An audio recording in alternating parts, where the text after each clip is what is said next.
Welcome to the Manuchehri podcast. Over the last 30 years, it has been my joy to assist humanity in aligning with their magnificence so they may heal, discover their natural gifts, and communicate with loved ones living on the other side. May you also experience delight while we dance in the powerful, intuitive world of energy. Let's get going. Welcome to the Manuchehri podcast. Before I go to the phone lines, I wanted to talk a little bit about spirit guides and resistance because they kind of go hand in hand. When you decided to come to Earth, which was a conscious decision on your part, free will is the strongest law in the universe. Even if I'm giving others recommendations, you have free will. You are meant to do whatever you want to do. It is the most respected law throughout all of the cosmos. So in saying all of that, you chose to come to Earth to have an experience, and it was a very good decision on your part. You may not completely understand it or agree with what I'm saying, but when you leave the planet, you will. You'll go, oh my gosh, that was a really good decision. Look at everything I learned. Look at all the things I experienced. Oh, great. This is amazing. This is exactly what I needed. You're going to feel that way when you leave Earth. I guarantee it. So to help you stay in some form of alignment or to move in the direction of what would be fulfilling for you while you're visiting Earth, you picked spirit guides from a hologram to guide you on Earth. So beings that you believe are more evolved than you are, more conscious, who have been in human form before, because you can't guide humans on Earth if you've never visited Earth or other dimensions like Earth. Because you really have to understand it's a different complexity. When you're outside of Earth and you're in a non-physical reality, you don't need food, money, housing. You don't feel lonely because you can feel energy everywhere. It's a very different experience. So you pick these spirit guides who studied the Akashic records. That's the library of your previous lifetimes related to Earth and future lifetimes. And they learned a lot about what you want, who you are, your traumas, your experiences, so they can help nudge you specifically to move towards what is fulfilling for you.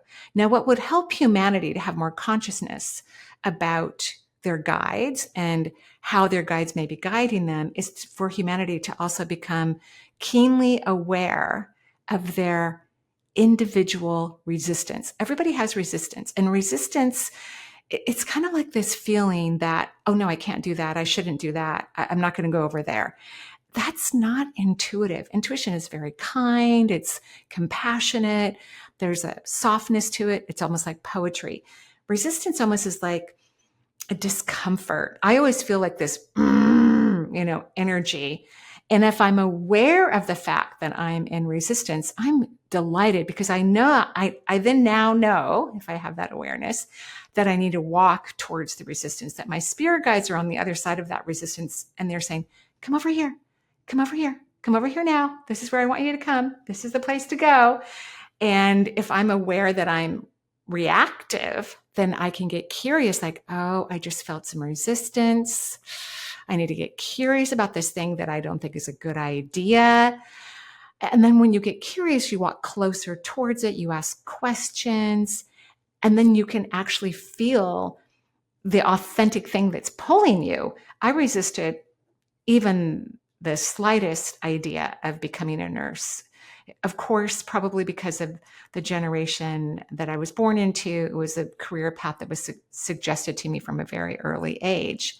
And not from my family, but from other people, maybe grandparents, but not my parents and not my siblings, because our family unit was extremely holistic. My mother only took us to doctors for vaccines or if we fractured a bone, or I had an asthma attack once. So of course she took me to the hospital so I can get a neb treatment. But our family was so holistic in a way. They were anti-modern medicine. So I wasn't curious about that. I had a lot of resistance. And it wasn't until probably the fifth or sixth person brought it to my attention that they really thought that was a career path that I should seek, that I finally got curious. I didn't even really understand resistance at that point. And I took some science classes. and I loved them, and I did well, despite the fact that I had 3 children and a fairly demanding spouse.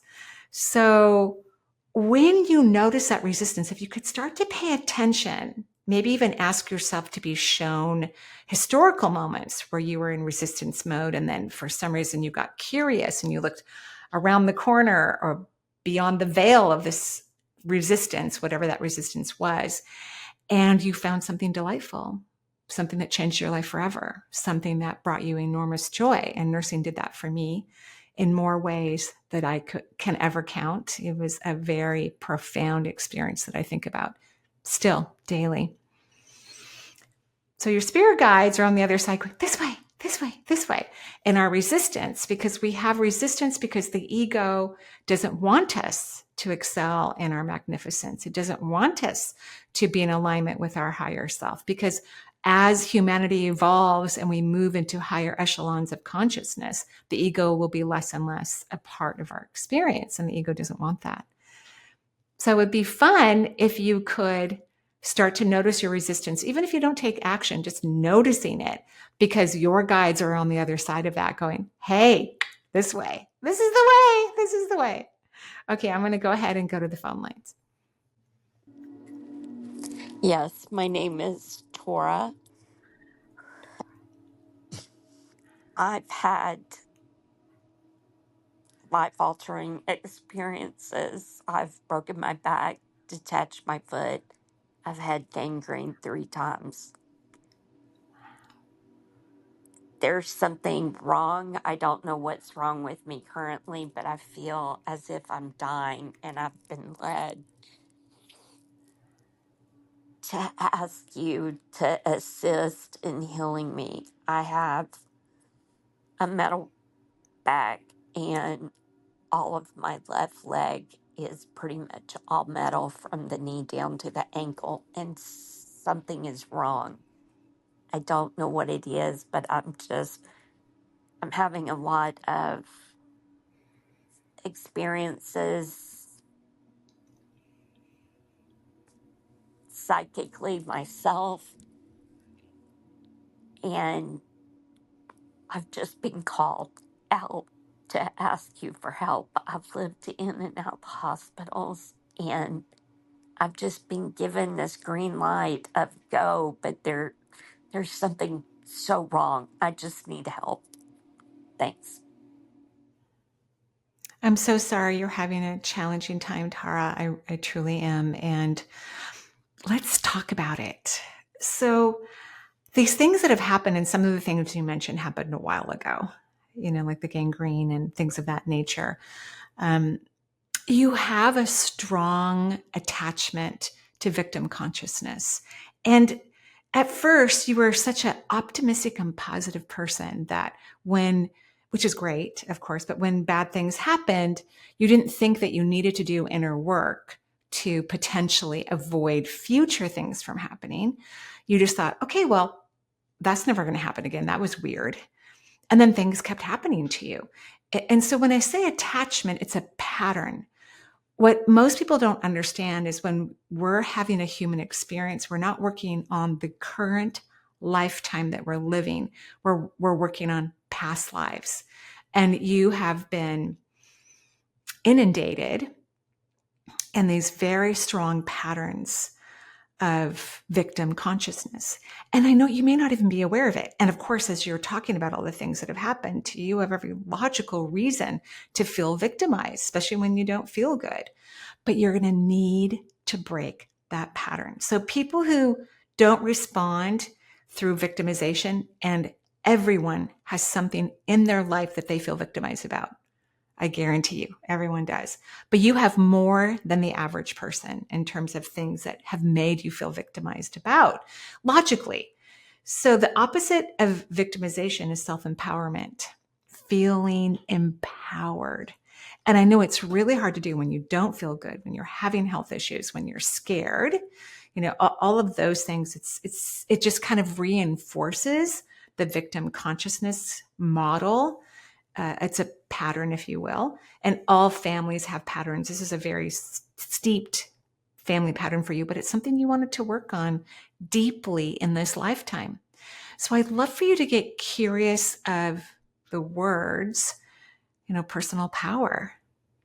Like, what does it mean to you? What does it feel like? Can you step into it? Can you meditate on it? Can you use a what if question? What if I am stepping into my personal power? And I don't expect you to understand what it means.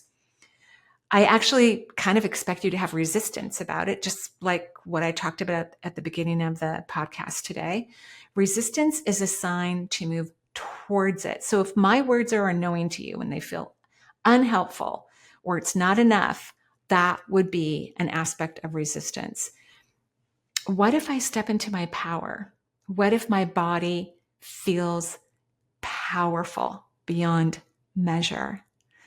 What if I'm moving into alignment? What if I'm on the right track? So these are examples of positive, curious what if questions instead of negative, curious what if questions, like what if I lose my leg? What if I never get better? What if the doctors don't find out what's wrong with me? What if I'm right and something terrible is happening to me and I'm never going to be diagnosed? These are the things that you tend to float into your mind consistently for long periods of time. This is what people who have patterns of victim consciousness that's significant in their life, or when anyone is in a moment of feeling victimized in their life, which I said before, all humans have at least one area of their life where they feel victimized. Those are the negative what if questions that circulate in our brain that are going to calibrate your energy and manifest to you more of that frequency. So if you start using positive what if questions, you're going to change the calibration of your subatomic particles, and you're going to start to attract a different experience, a different outcome. Things are going to start to flow. And your body is not going to want you to break this pattern. You have a lot of resistance about it, which is not a bad thing. That's a cool thing that you come to Earth to work on this really huge, amazing thing. Think of it as kind of like a karma. What I can see is multiple past lives, multiple, like 7 or 8 of them. These are all the ones that I'm seeing are related to you. And in these past lives, you really believed other people. You have been betrayed in every single one of these lifetimes that I'm seeing. This is what you're really healing. This is what you're really working on. And the ramifications of not believing in yourself or embracing your power or standing in your power were detrimental to you severely in previous lifetimes. So now, instead of it like affecting a family unit or an entire village, or because the stories were quite huge, it's affecting your body. It's highly, highly personal. But nevertheless, working on believing that you're powerful or just getting curious about the language will start to get these past lives to close up, because these don't exist any longer. I mean, the lifetimes are over with. They're just holograms. But because you haven't karmically healed this wound of that you're not powerful, you're not worthy and deserving, you don't know, or whatever it is that's, a belief system that's deep inside of you, that's what's leading to this lack of self-empowerment, which then gets you to manifest things the opposite of what you desire. I hope this is helpful. I'm sending a ton of energy to you, a ton of love and light to your beautiful, gorgeous body and to your powerful self. I'm going to move on to the next caller. Hi, Marie. This is Allison. I just had a question. My question is, how do you find the best way to communicate with your higher self? Thank you. Hi, Allison. That is an amazing question. First, you have to run your energy high. That means you have to get authentically happy for you. When I'm mad, I never ask an intuitive question because I know it's just going to be a complete waste of my time because my vibration is going to be really low. Not that anger is a bad emotion. It's just not, it's higher than depression, but it's not as high as, a really high frequency. So figuring out what makes you as an individual happy and practicing that for like 10 or 15, 20 minutes, whatever you need to get into that frequency and that vibration. I recommend doing that throughout the day anyway, so that you can stay in connection with your higher self or spirit guides, creation, the multisensory world. Then I would go into some form of meditation, even if it's just listening to white noise or brown noise, which is a really great way to meditate, to calm down the mind. And then I would ask please express to me whatever's in my highest good. And you can ask a specific question or you can just ask a general question. But the first step is getting your energy elevated. And once your energy is elevated and you're in that frequency of connection to your higher self, it's going to feel different. It's going to feel good. It's going to feel, for me, it feels a little silly, like almost as if I'm a child about to go play or chase friends, or when my grandchildren are here, I chase them around the house and play hide and go seek. It's that kind of a feeling for me. And that's the little inspiration that comes to me that makes me go, oh, yeah, I'm aligned, I'm connected. And then I start paying attention to the information that comes to me, which will be the opposite of what your brain is telling you. Just be aware that intuition is not logical. It's very different than the logical mind. And it will be surprising and interesting and cool and phenomenal. It'll be incredible. Okay, I hope that helps. Hello, precious Marie. My name is Athena. I have two questions. One is, do you see my husband Ed around me? Does he have any messages? He passed unexpectedly about 5 years ago. My other question is, can you help me to find a meaningful vocation? Something that my heart just sings to, that I'm here to do. Thank you so much. Hi, Athena. I'm sorry about your husband's passing. He's funny. Your husband is, by the way. I mean, one of the first things he says, you could do better than me. It's just kind of his way of telling you to let go and move on and have other experiences. And he is sorry for the quickness of his crossing, and that it was not on anyone's radar. I'm sure you feel what I'm about to share now, but the universe has told me many years ago when I was quite young that anyone could leave at any moment. And that's why we just need to value and appreciate the people in our lives as much as possible, which I'm sure you two did appreciate and value each other. But most humans just aren't prepared for it. Anyone can leave at any moment because it's something a soul decides to do, right? It has nothing to do with the human consciousness. It has to do everything with our higher self. Now, about a vocation, you need to get your energy elevated. You need to be enjoying more, because what will light your soul on fire and be in fantastic alignment for you can only be discovered when you're in happy frequency and happy vibration. I know that sounds weird, but you tend to keep your energy low. So it's even hard for me to see what it is that you would do. I think there's actually multiple things that you could do, but could you work on running your energy at a higher rate? When you do that, you begin to see, hear, and feel things that are at a higher frequency. And anyone's profession that would bring them great joy, or even a hobby or a partner, or anything that someone desires, if they are running their energy in an elevated way, then they can recognize it. It's almost like the thing will wink at you or talk to you or show you a picture. You'll have an experience. Like the first time I sat in a chemistry class and looked at the table of elements on the wall, I felt amazing just by looking at that. Sitting in the chair across from the wall made me feel so elevated in spirit that I knew I was in the right place. So that's what you're going to have to work on, is raising your vibration. And that means finding authentic things to do or think about or be connected to that bring you authentic joy. None of the boring stuff, more of the fun stuff. I hope that's helpful. Okay. Hey, Marie, it's Dana Carter. I'm calling you from Bismarck, Arkansas. I'm a flower farmer, a sculptor, a painter, and a writer. And I'm really struggling with where I should be focusing my talents. My flower farming takes up most of my time, and I do love that. But I'm really interested in doing some more sculpting. And at the same time, I love to paint.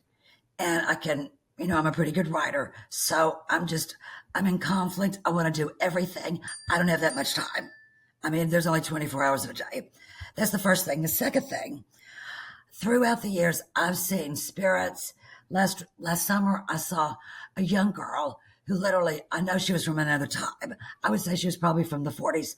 She kind of walked in my backyard and then walked out of it. It's like the veil was open, a curtain got open. She walked in and then she walked out. She didn't disappear. She literally like walked out of my time frame.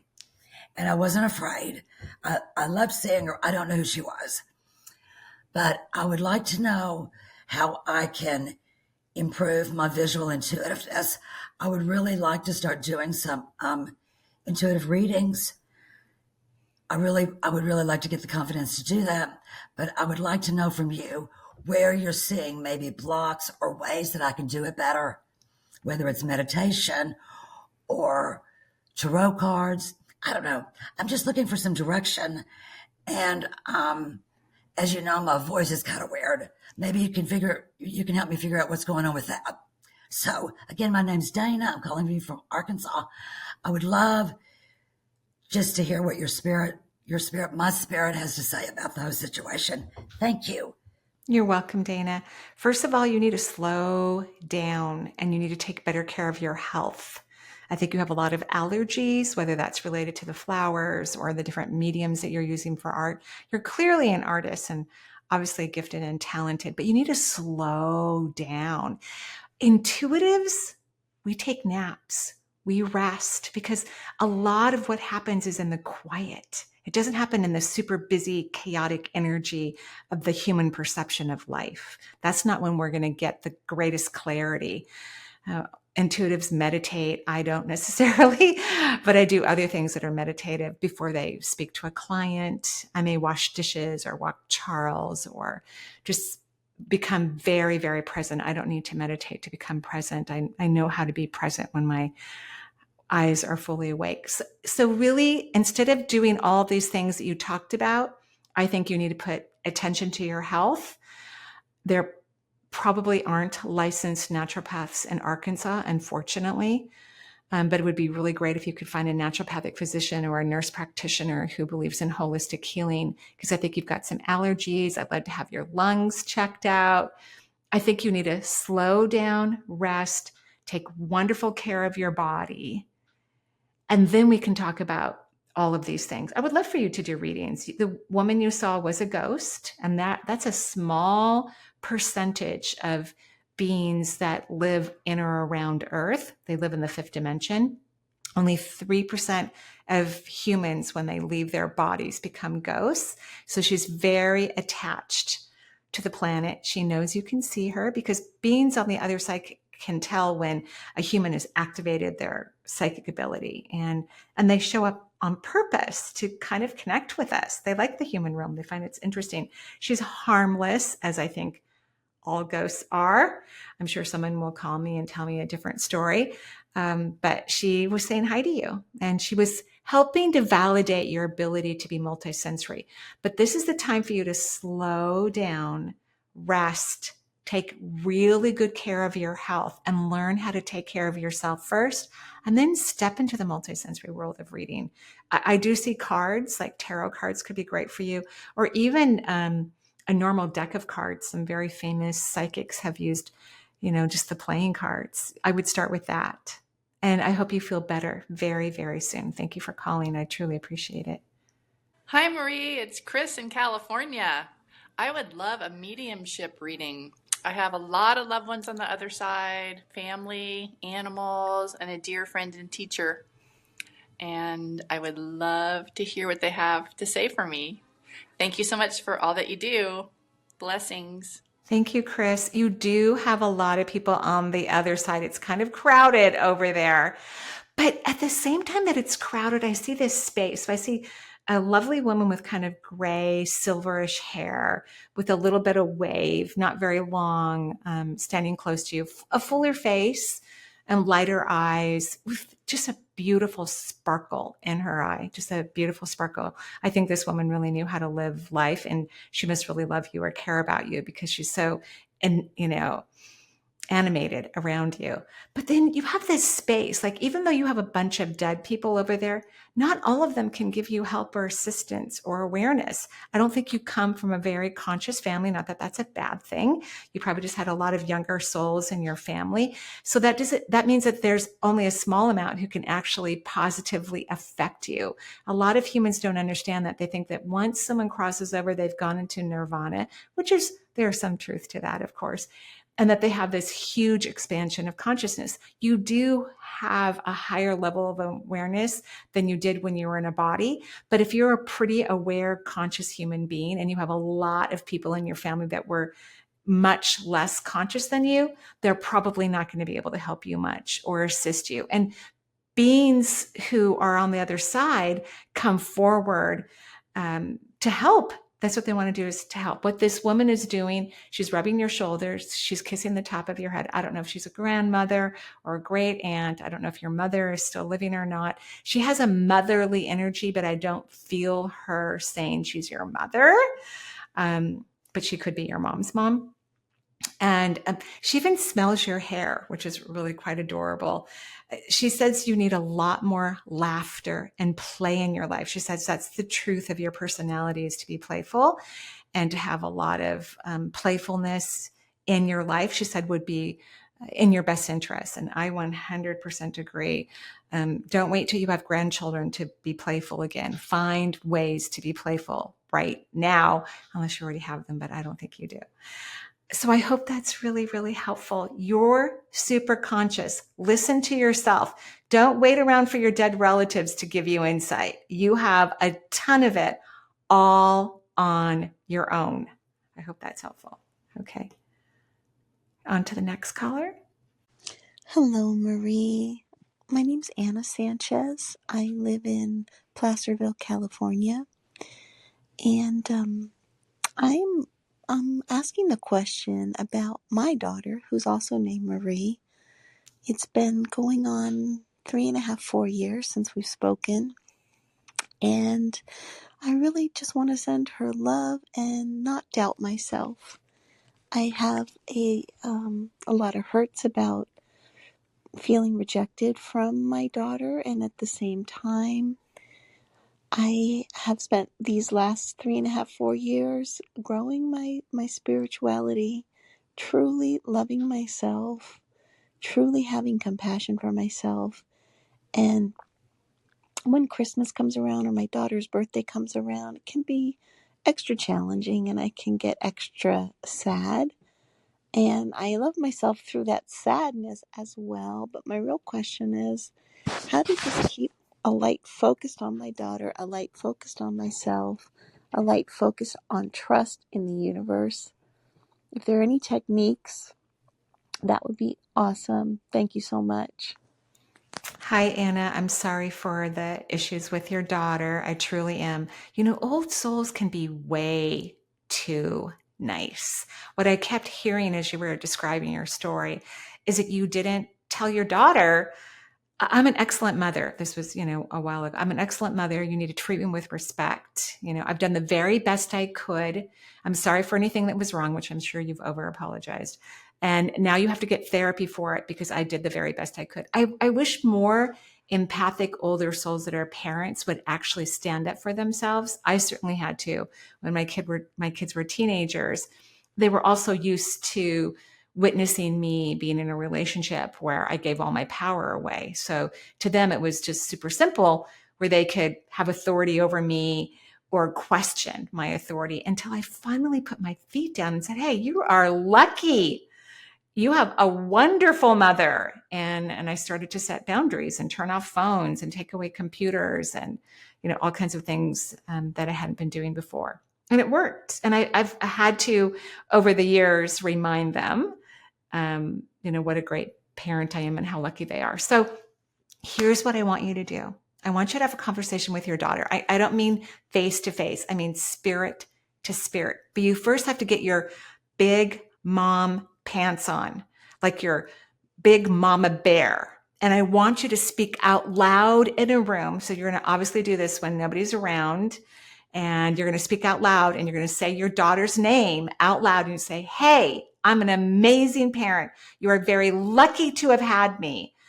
I love you very much, and I want you to treat me with great and honorable respect. I want you to say this every day or whenever you feel inspired to. You need it for your soul's healing, and your daughter needs to hear it because she's kind of stuck in some victim consciousness thing, blaming you for everything. And you didn't teach her to not blame you.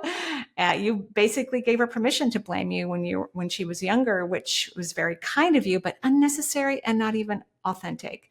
So take some time to figure out what you would say to her, maybe even bring up some topics, but I want you to speak to her like you're speaking to her spirit. I want you to be a little forceful with it. I want you to let yourself to get some of this out.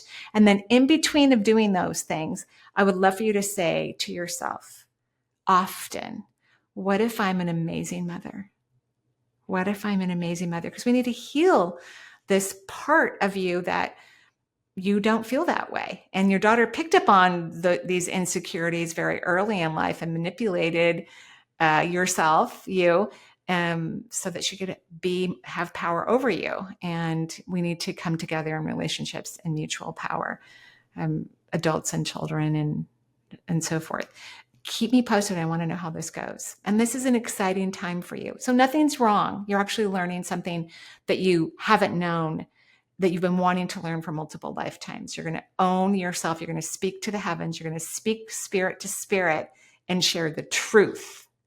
The truth. The truth is very freeing. And sometimes it needs to be a little aggressive.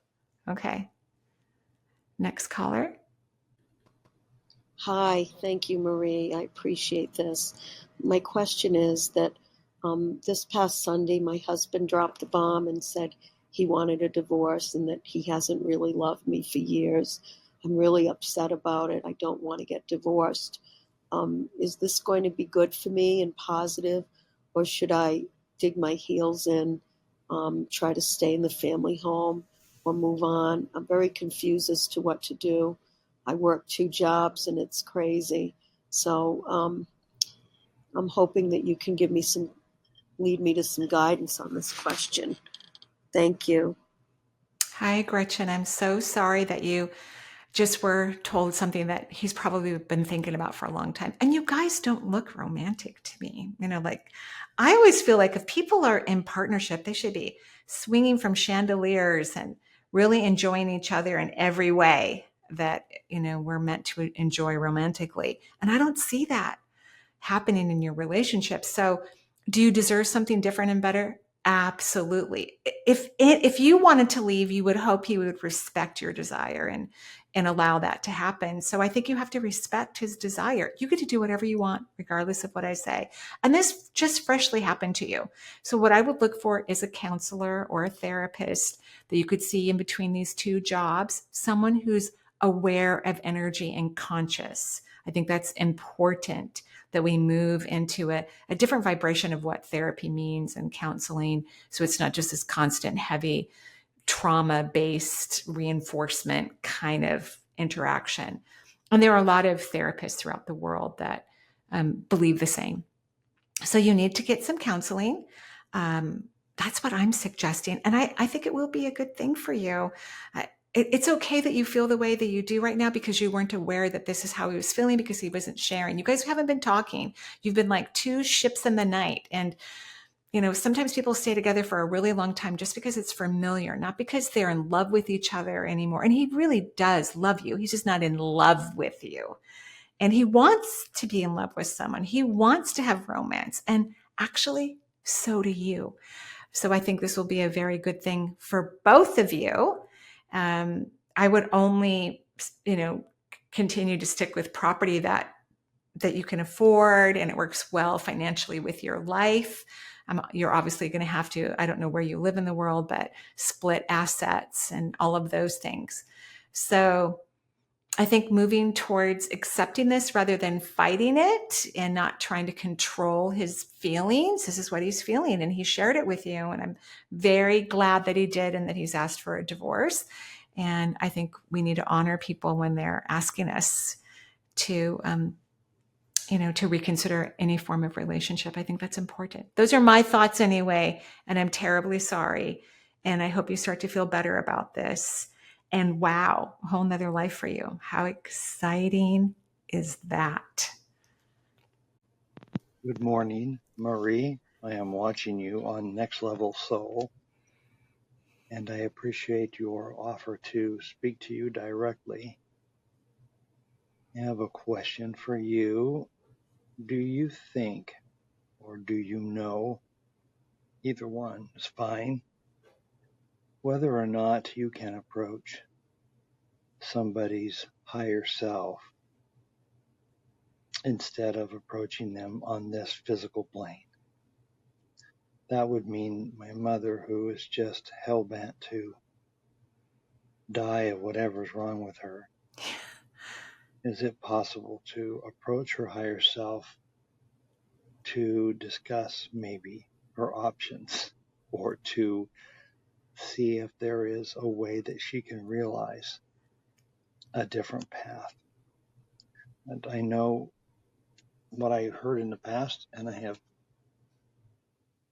seen other people because I've had a near-death experience, and so I know I have guides, and I know there are people up there that I can talk to, especially in Focus 27, which is what I'm learning from the Monroe Institute. Can you approach someone's higher self without informing them on the physical plane? That's the question. Okay, Mark, that's a really cool question. Whenever we're conscious, we can connect to people's higher self all the time. I mean, we're either connecting to each other's lower selves or some sort of mid form of consciousness, or we're in higher self. You can tell when you're in higher self conversation with other people, but you're wanting to have this conversation to get your mother's personality to change so that she has a different experience. I think you need to let go. I really think you need to let go. If your mom really wants to die, you can tell her that if she can get happy, she'll leave her body faster. But there's this interesting play where your mom wants to control, she wants to govern, she wants to create havoc. Like, she's been like this for a while. And then you're showing up and trying to make her feel better. This is not a healthy interaction. I really think you need to learn to be comfortable with who she is and who she's choosing to be at all times, rather than wishing she were different. I would love for you to treat her like her spirit guides treat her, with unconditional love. I know you love her, and I know you just want her to be out of her misery. But can you shift your frequency and your vibration when your mother is acting a certain way?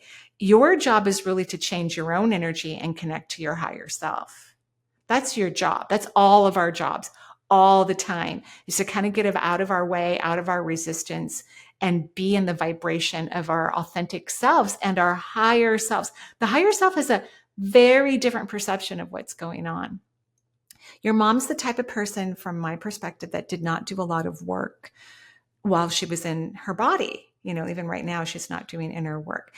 And the guides always tell me all the time that people can do inner work at a slug's pace, and that's still great. But your mom's the type who will do her inner work when she's on the other side. So she's creating a lot of supporting evidence that's going to help her to have some ahas and awakenings when she crosses over. And that's also why it's taking her a while to leave her body kicking and screaming and her begging that her body dies, because she's still developing some material that she's going to review once she's crossed over. So some people do work in the physical form, like you and I. We want to do inner work while we're in a body. We find that more interesting. To us, life is more fascinating. Some people don't want any of that. They don't want to have any form of consciousness, or very little. Consciousness just means awareness. And then they will review their life review when they cross over and start their inner work then. And that's what your mother's going to do. But if she wants some advice about how to leave her body quickly, if she really authentically means that when she's screaming that out to the world, tell her to get happy and she'll move faster. Okay. Great question. Hi, Marie. This is Cheryl Anne. I would like to know anything you can tell me about how to upgrade and or deepen my work with clients. I have been 26 years in my profession, and I keep thinking that there's a next level I'm going to take this work to. and have been asking for it, and yet the shifts do not seem to be coming. So any guidance would be appreciated. Thank you. Great question, Cheryl Anne. Thank you for asking. So first and foremost, you have to change. Instead of waiting for different clients to show up, you have to change. So that means you need to have a different experience when you're working with your clients. Maybe you're more joyful. Maybe you're looking around the room and you're more present. And when you get the same type of client coming to you, say no and wait for a different type of client. So here's the work that you really want to do. Instead of working deeply with people, you want to work with people who are more self-efficient, more self-reliant, and can move faster. You want to have shorter experiences with people who move more of a clip. So that means you're going to have to change on the type of client that you allow into your practice. And you're also going to have more fun and faster experiences while you're working with them. So deepening in practice doesn't necessarily mean that there has to be some huge mystical thing that occurs. The mysticism happens after you shift, after you change. Earlier this year, I was not having a lot of fun with clients. So I asked my assistants not to fill any cancellations. And I already work at a very limited one-on-one client list. I only see 6 people a week. I used to see 25 a week back in the day.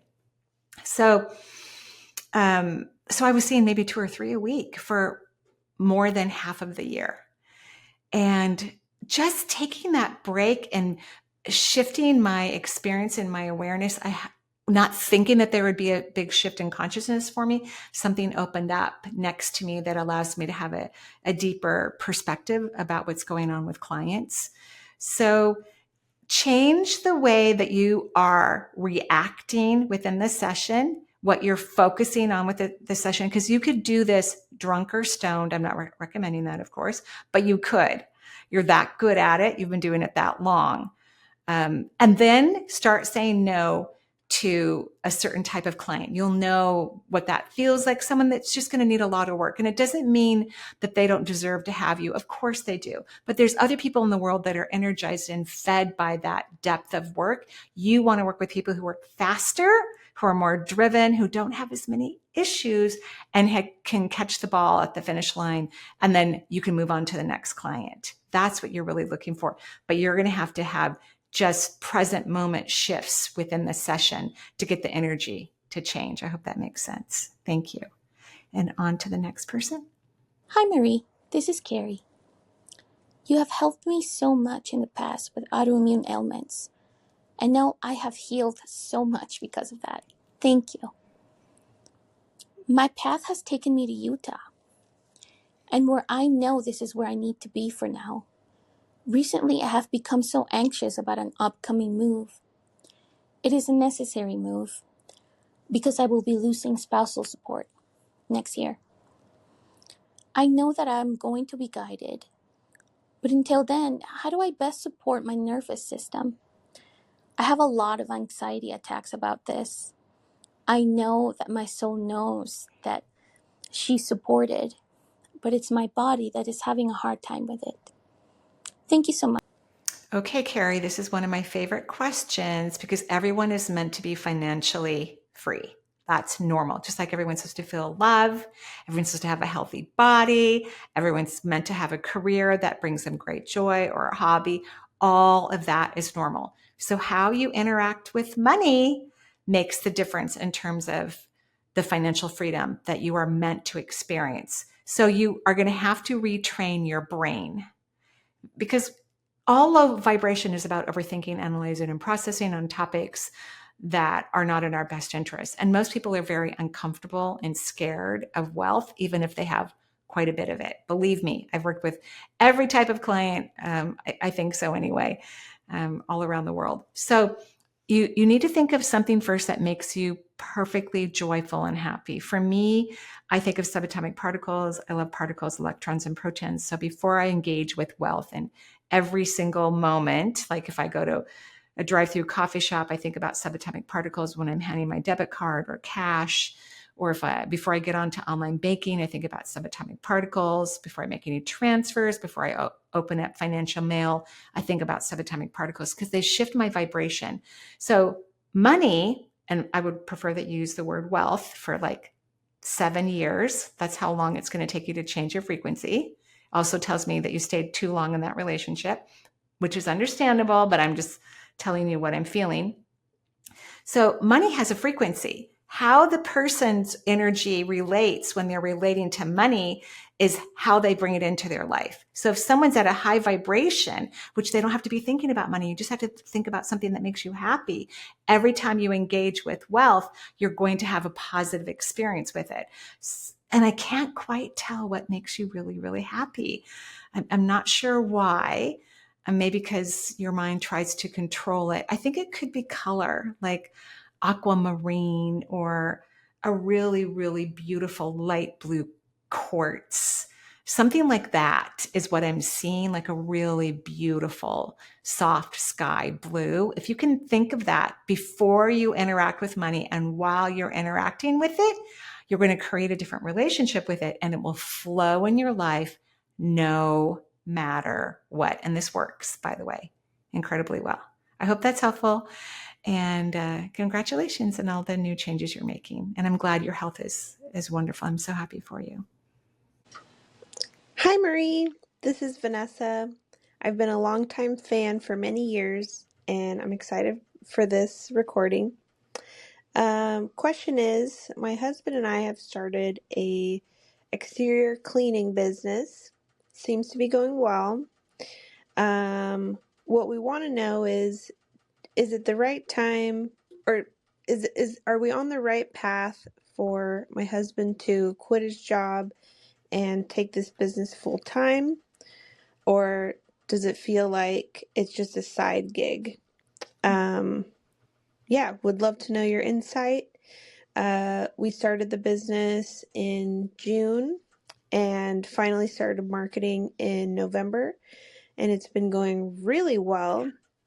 And we can only do on the weekends, so we're just kind of in that space where we're not quite sure if this is something we should really go for and go full force, and he should quit his solar installation job, or if it's just a side thing and he should stay in solar installation and work on that path for growth. Yeah, would love to know your insight. Thank you so much. Okay, Vanessa, that's a great question. I think he found something that makes him very happy. It gets him very excited. I would go part-time on the solar installation job if he can. I think that's something else that he will do also for his future clients. But I do think this is his next profession. And I know you're like his cheerleader and you help him with everything, but just know this is not your chosen profession.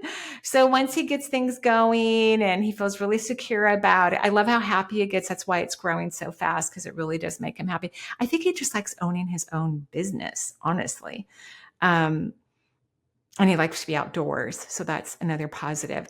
Then I want you to think about what would be in your best interest. What's going to make you super happy and fulfilled. That would be incredible. So part-time in the solar panels, not because I think this business will grow and expand pretty quickly, but you both are like a little nervous about it. So that would be the next great step. And if that doesn't work, then yeah, I would say, let's go full time. It's exciting. Stay in the positive energy. Do not think negative thoughts. That lowers frequency and doesn't allow us to manifest what we truly desire. Okay, thank you. And on to the next caller. Hi Marie, my name is Matthew. I'm leaving this message because I'm hoping you can tell me what I'm supposed to be doing with my life, where is going to give me the most joy, either in my career and also any help you can provide about us being able to welcome a child to our marriage. Those are the two main questions I've got at the moment, and I would love your input. Thank you. Okay, Matthew, have you ever considered being an author? I think you have some great ideas and unique perceptions. And I think that would be a great career path for you, unless this is something you already do. Then you might want to just take it to a bigger scale, manifest it bigger, help it grow. And that would also potentially mean technical writing. I think you have a natural gift in the writing world. I really do. The baby thing is complicated because we're not just talking about, your reproductive parts coming together and, creating a life in the physical form. When I look at your wife's energy or your partner's energy, there's some unhealed things from her relationship with her own parents. And that's what's creating some of the slowing down. So I have an idea. And your partner may not agree with me on this unless she has that awareness, if your partner has that awareness about it. So if we could have your partner start to feel that, kind of reduce the resistance about the parental influences that have happened in your partner's childhood. That would be important. If your partner can kind of come to some sort of peace about it, instead of feeling really disappointed or wishing that none of that had happened, which could be very logical. But regardless of what's happened to us in our lives, we have to come to some peace about it, some beauty. There's beauty in everything. So if your partner could even ask, please express to me the beauty about my childhood, then I think a child will come, whether that comes through your bodies working together or, there's some sort of adoption or surrogacy. The path will become clear. It'll happen effortlessly, but there first needs to be some work on childhood issues that have not been resolved. And it's okay to be angry or frustrated about our certain moments in our life, but just know that we haven't come to the pinnacle healing place until we can see the beauty in it. And then there are some people that are in complete denial about their childhood experiences. I don't think your partner is in denial, but if your partner could ask, to see the beauty, ask their higher self to see the beauty about their childhood, then it will be presented to them how incredible and beautiful something was, something really powerful, something really amazing did occur. Yeah. So writing and that healing aspect. Okay. Thank you, Matthew. Hi, Marie. This is Denise Twazin. I've been dealing with chronic inflammation for quite some time now. I'm working with a naturopath and, to a certain extent, my family doctor. I'm working on changing my diet and I am taking supplements, but I'm wondering energetically what could be triggering this. I'd like to hear any feedback that you could give. Thank you. Thank you, Denise. So this isn't something that just happened overnight, even though a lot of people think when health issues come into their life that they just happen, like they were fine one minute and then something happened. And they may blame it on certain things when really it takes a while to break down someone's immune system. It could take decades to break it down. So this is your immune system. It has everything to do with your mental plane. You do have a leak of energy in the third layer of your auric field. I would do the Barbara Burnham auric field exercise. You can find it in The Hands of Light, which I think was her very first book. It was written in the 80s. So I would do that auric field exercise 10 minutes, 3 to 4 times a week for about 7 months is what I would recommend. So we can get that leak to end in the mental plane. But you are a big thinker. You're a big analyzer. You're a big processor. And that has to go away quickly because the mental plane has a very close relationship to the third chakra. And the third chakra governs your immune system. And the emotional component for the third chakra is self-love. So when people really love themselves, they don't overthink and analyze stuff that happened in the past or the future. They could become present. They just adore themselves. They appreciate themselves. And they work on having those experiences for long periods of time. So falling in love with you, not thinking, and doing that auric field exercise will help. I do like your naturopath. I don't know who it is, but I had a good feeling about it. The only thing I would say is maybe not too many supplements. I mean, obviously you're going to need some, but sometimes naturopathic doctors will order so many supplements. There's no way that people can actually absorb all those nutrients. So I would just be aware of that. Maybe talk to your naturopath about it if it feels like, wow, that's a lot. You're going to get better. You just can't think and analyze and process stuff anymore. And you have to think beautiful things about you and have emotions towards yourself that are loving, no matter what. Okay. Next caller. Hi, my name is Emily. I'm just calling from New Hampshire. Basically, in the spirit of following my joy and honoring the greatest good of all involved, I'd love your insight into the next chapter that we're going to be living.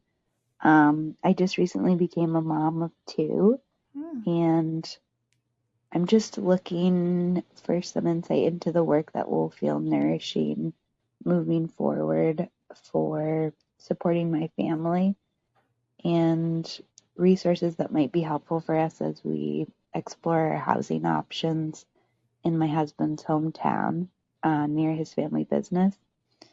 There are a couple of houses that have become available recently, but we're just not thrilled with the options. They're pretty expensive, and also the man that's selling them, I don't know, his vibes are just a little weird. But we're also really yearning to be closer to where he and me in the past have worked and where many of our friends and family live.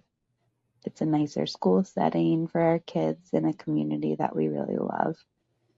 So any insights that you may be getting would be great. Thank you for your help. So love and appreciate your show. Take care.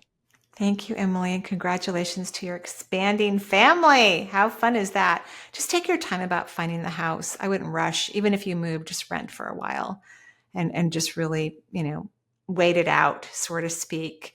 I just think probably because the interest rates have been so elevated, there just isn't a lot of homes on the market. And the feds said that they will reduce interest rates 3 times next year. I don't know how big of a reduction those are going to be, but I just keep feeling, don't rush. Don't just go get something. Wait, rent something if you need to. Live with family for a while if you need to, but don't rush. And for you professionally, when you're ready to go back to work, something that's kind of like body work. And massage could be something like that, but it would be like energy work with massage, or a unique form of body work that you would do with clients. That's what I'm looking at. So get curious about that, or energy work itself. But I see you working on people from a body perspective, unless you want to go back to school and become a physical therapist, unless you already are. But it's going to have a new age or conscious connection to it as well, for sure. Okay, thank you. And again, congratulations on those new babies. Next caller. Hi, Marie. My name is Cheryl, and I'm from Boston. And I have had several, maybe 3 sessions with you over the last 4 or 5 years on Zoom. And I was just hoping that you could give me a general energy reading and let me know if I have any leaks and how you feel my energy is. Thank you so much, Marie. Of course, Cheryl. Unfortunately, I don't always remember people. But Cheryl, as I dive into your energy, I'll remember you more. Your vibration is higher than it used to be. That's the first thing I'm hearing. You do have a mild leak that's kind of wavy at the back of your second chakra. That's just about doing too much for others. And sometimes, depending on what our life is like, it's like we have no choice. All 3 of my daughters have small, young children, and they just run around all the time taking care of them and their family and working. And, they don't have a lot of options, even though they do have help. It's just a busy time. So I would, because it's kind of wide when I look at it, it's all clear across the whole lower back. So, from hip to hip on that iliac crest, you're leaking a fair amount of energy. And it's a slow leak. It's not like but it is consistent and it is wide. It's not just from one spot. So you might need to take some time out for yourself, take a retreat for you, start to find some alone time for you. I think that would be ideal because your energy is elevated. So there could be some cool things that you're going to download or get some new impressions about that could be life altering for you, but you need the time alone, even if it's just an hour, 3 times a week. You need some alone time. I hope it's more than that, actually, but that's what you really need. Okay. Thank you for calling. Hello, Marie. This is Anita, and I'm calling from Lubbock, Texas. Oh, My question for you, would you please do like a scan, a body scan on me to see if there's anything that I can do to improve upon health-wise? I'd appreciate that. Thank you. okay, Anita. I've actually been to Lubbock, Texas many times because one of my kids went to Texas Tech. It's a really cute town. I really liked it. Lots of gluten-free food. Surprisingly, you're always surprised when you arrive to some part of the world and it's not a big city and you can find all the food you like. It's surprising. You do have these interesting kind of blobs in your energy system. And I was already told what they're related to. So it's not like stuck energy that's not moving, but in a way it kind of is. It's like having a beautiful piece of paint, like you've taken some purple paint and you've dumped it onto a paper plate and you're going to use it to make something, create it. You're going to dip your brush in it. So it kind of looks like that, little blobs of paint. It's really pretty. It's kind of purplish inside your body. And it's energy and it's moving, but it's not moving very fast. I'm not saying that there's anything wrong with it at all. People can have energy that's somewhat stagnant in their body and doesn't mean that there's a problem. It just, something's changing, something's morphing in your body. That's what exactly it feels like to me. Here's what I heard as you were talking, that you need to speak your truth more, that you hide who you are. And you're not allowed to do that anymore. I mean, you could do whatever you want. But what happens when people speak their truth, a heat wave of energy moves all the way to the 5th layer of the auric field, which is called the divine plan. All of your natural gifts and talents are embedded into this beautiful layer of energy. So when you start to speak your truth, you highlight that field and you can start to see or feel or have a knowingness about all of your natural gifts and talents, or one at a time. You start to have an awareness. So you're going to have to start telling people what you really think and what you really believe. I'm kind of notorious for this, even when I'm out, about in the world, which I am. I'm an active person who likes to be in the world. I don't just stay home. And people will ask me things about my life. I'm always direct and speak the truth at the highest level that I possibly can. And I think that's incredible. Like one day I was listening to some people talking and they were saying how terrible the world was. And they looked at me. We were at a coffee shop just standing in line. And I just said, yeah, I have a completely different experience. Yeah, there's terrible things that are happening, but I think that Earth is at a higher vibration than it's ever been at. And they didn't even know what those words meant. And I don't care. So part of speaking truth, it doesn't mean that you have to convince other people about what you experience. That's not what speaking truth means. It's not about convincing others. It's about expressing fully who you are to the best of your ability. And that's why those purple little globs of energy are trying to get you to do right now, because you're in a pivotal state of evolutionary process. You're in a good spot. Okay, I hope that helps. On to the next caller. Hello, my name is Aria from Palm Springs. I was wondering if you could say more about the law of free will. Oh. Recently, I saw you on a podcast and you mentioned the law of free will twice, but you didn't get an opportunity to expand upon that. There was so much else to talk about, but I would love to hear about the law of free will. Thank you. Okay, Aria, that's a great question. So free will means that it means a lot of things. It's so interesting. And for humans, it's complicated because humans have all these kind of limited ideas about who we are and karma and contracts. So free will means that every soul is an independent contractor. You have no obligation to anyone.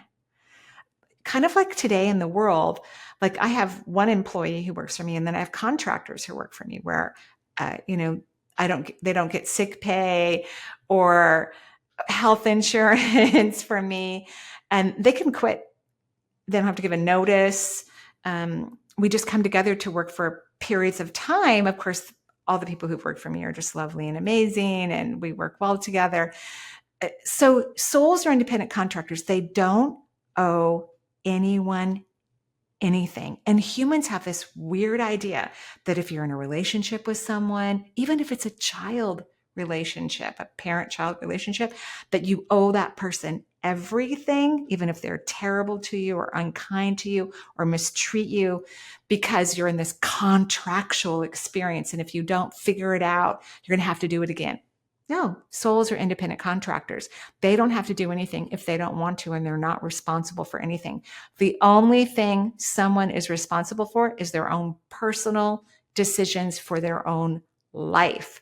Now, I attract old souls in my work and podcast and all the things that I do. It's such a blessing. I'm so lucky, I feel, to have so many incredible, wonderful, aware, conscious people who I could just talk to, on a regular basis. So old souls are usually too kind, too nice, and overgive and overcare. So in the realm of free will, when you're an older soul and your energy is on earth, you're learning to come to balance with that. You already are going to do all the right things. You've learned compassion hundreds of thousands of years ago. It's not going to leave your awareness, but now you're making decisions that are in your highest good. When I was getting a divorce, my guides told me to stop thinking about my ex-husband. And I had spent so much time thinking about him and helping him and wanting him to improve and wanting our marriage to last a lifetime. That was my goal. And when I finally decided to leave the marriage, they sat me down one day. It was a long, like a year-long divorce, and it was complicated and very difficult. And they said, you can't think about him anymore. He will not actually utilize this energy well. You need this energy for yourself. You need to separate your energy for him. You're an independent contractor. You're not responsible for his success or his well-being. Only he is responsible for that.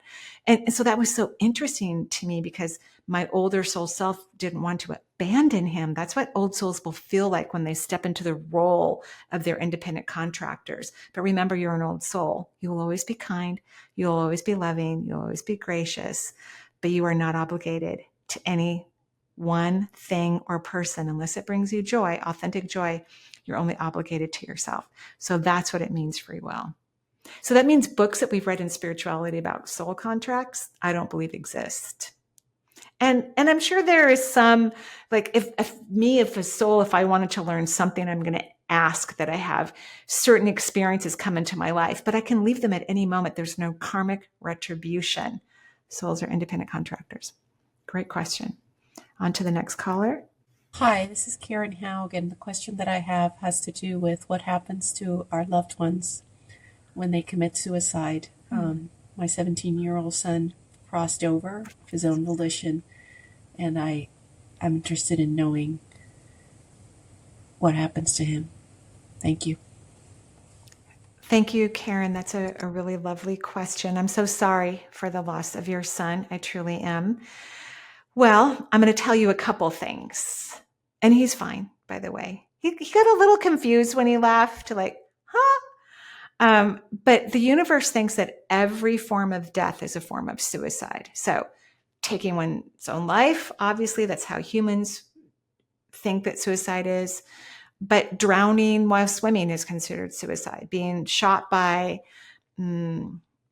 someone who's, shooting you is a criminal, is suicide. Getting cancer and dying is considered suicide. Getting COVID and passing away is suicide. Getting hit by a car is considered suicide. So the universe doesn't think that your son's choice of death is any different than anyone else's choice of death. All souls have free will. They can leave the planet any way that they wish. And so that means someone who's going to be shot by another person, that's how they wanted to leave the earth during that particular lifetime. Someone who died of a terrible disease, that's how they wanted to leave their body. When souls are coming into the physical realm, they know the only way, based on our consciousness on earth right now, the only way our energy is going to leave our body so it can cross over to the other side is if our body dies.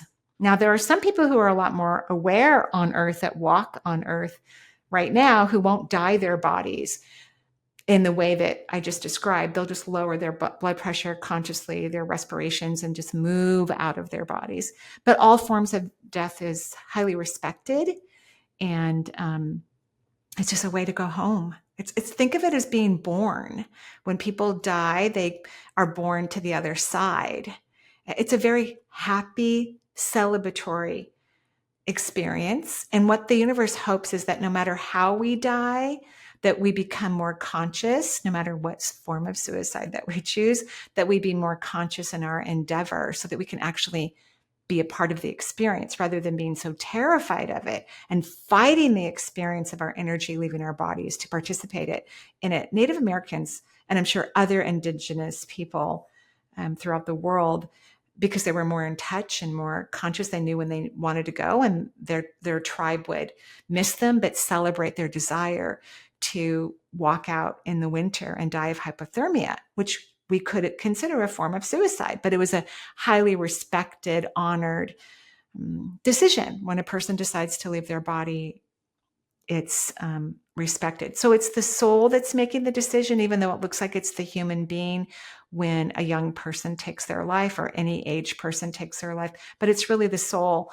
The soul only leaves when it's ready to go, and it doesn't look at chronological age at all. I mean, the soul is just a soul. It doesn't care if it's in utero when it decides to leave, if it was just born, if it's 5, your lovely son's age of 17 or older. It doesn't think about those things. And then as the soul, the energy leaves, it just goes higher and higher in awareness and consciousness and gets all kinds of information. So it feels like reading masterful books about mystery and awareness and consciousness. It feels like you've become like a therapist, but with great energy, intelligence, and you can just see the bigger picture. It's really quite beautiful when one's energy expands as they leave their body. So that's what happens, at least from my perspective. Have a great day. Next caller. Hi, Marie. This is Mary calling from Charlottesville. Congratulations on changing the podcast format. I feel a sense of freshness with this change, and I wish you well. So my question for you, it's not really a question, but would you please explain the significance of the evolving triangle around your picture on your home webpage? Thank you, and much love. Okay, Mary, thank you. I do love the new format, by the way. I really like it a lot. So you're talking about the triangle with the hands on it, right? So in the realm of having a business, all these people tell you that you need to have branding.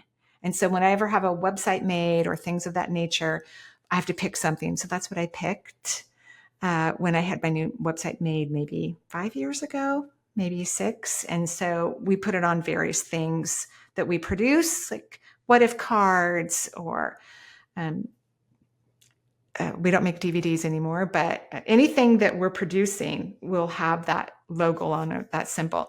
I do think pyramids, though, are quite significant because there were in Egypt and other parts of the world, like throughout Mexico, where there's pyramids as well. Those were spiritual schools where children who were born and the tribes or the communities believed that the kids had sight or some sort of psychic ability. They would ask their parents if these kids could go to mystery schools. So the mystery schools occurred in pyramids, and children were taught in the middle of the night about psychic abilities by teachers who would teach them and safeguard them, because these were precious commodities that would be used for war potentially, or governance of some kind, or by wealthy people so that they could create more wealth or whatnot. So hands, I love, laying hands on people, even though I do it online these days. I love that. And then the pyramid, but it really was just a choice for branding. I hope that helps. Okay, on to the next caller. Hi, my name is Marla, and I would like a general reading from my... Okay, Marla, or Norma. I think it was Norma. That's what it says right here, so I'm saying Norma. your energy has increased over the last couple of years. And it's funny because you're like scared to be happy. You're like, I don't know, can I be happy? Is it good enough? Can I be happy? Yes, you can be happy. Even if life historically has not been great, you deserve to be happy. It's in your best interest. So if you've had health issues, they've probably improved over the last year or so. And I only anticipate that that will continue to happen. Because your energy shifted, and I congratulate you for that. And it's okay to be happy. I would encourage you to smile and feel good. There's an ancient Tibetan meditation where you just smile. You close your eyes and smile. It detoxifies the liver and it raises your vibration more. So give yourself permission to be happy. You deserve it. Everyone does. Thanks for calling. Next caller. Hi Marie, my name is Jane. I would like to know how to help your situation and if there's anything else my guides want me to know. Thank you. So I don't know exactly what your situation is, Jane. I know I'm an intuitive, but you're going to have to be you have to give me a little bit of sauce here. I can tell that you're not happy. I can tell you're scared and you're worried.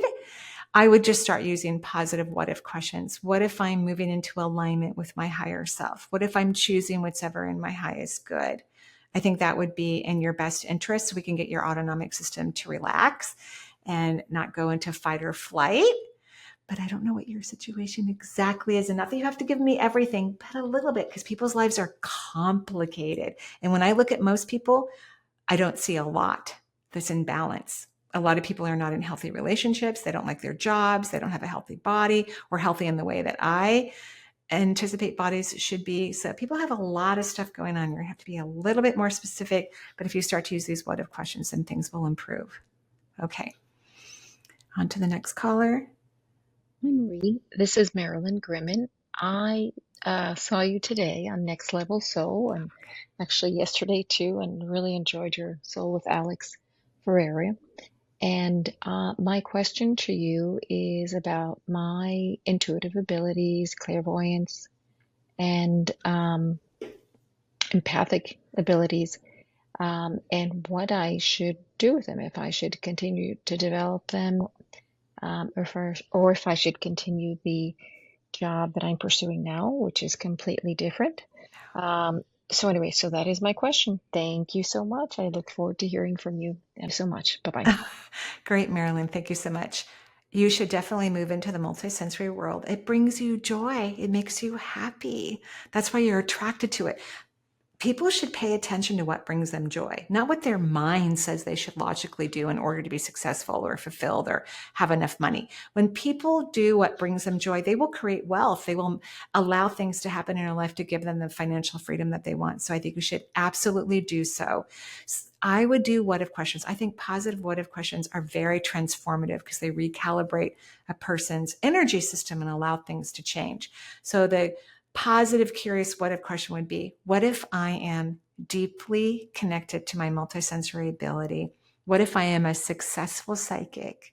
What if I'm having fun and I'm allowing the spiritual world to guide me and those that I touch with great joy and accuracy? Come up with your own what if questions, but those are the ones that I'm recommending so you can start to get your energy to move in that way more consistently. I think people need to start to speak out loud often about their dreams and their ambitions because it shifts things astronomically very quickly. I'm excited for you. I'm glad that you know what you really want.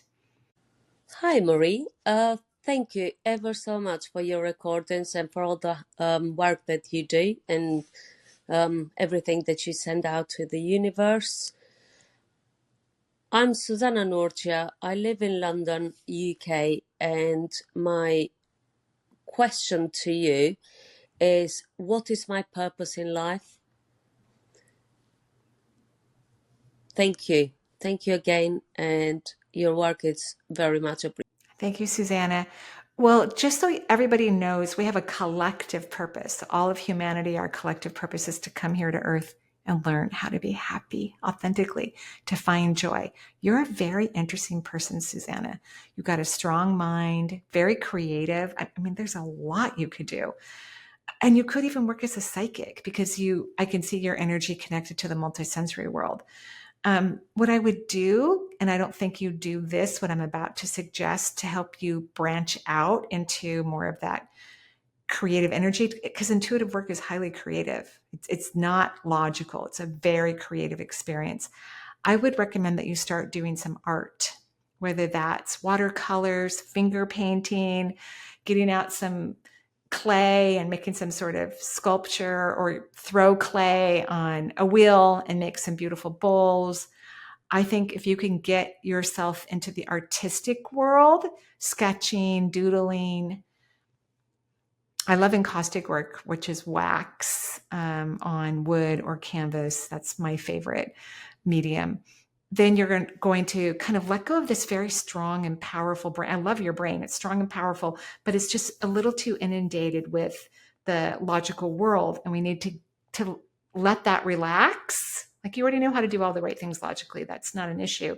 So that you can step into this creative part of your brain. I can actually see it already firing.